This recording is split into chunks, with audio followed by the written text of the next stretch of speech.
Ito si Yeonmi Park, pinanganak sa North Korea, isang bansa kung saan bawal mag-isip, bawal magreklamo, at bawal ang kalayaan.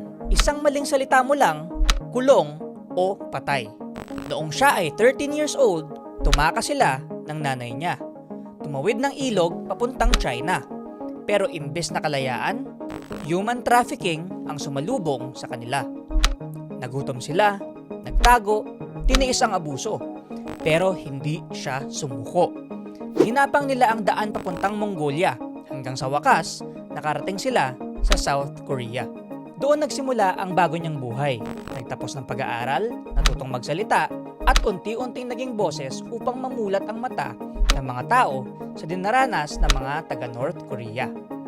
Ngayon, isa na siyang international human rights activist.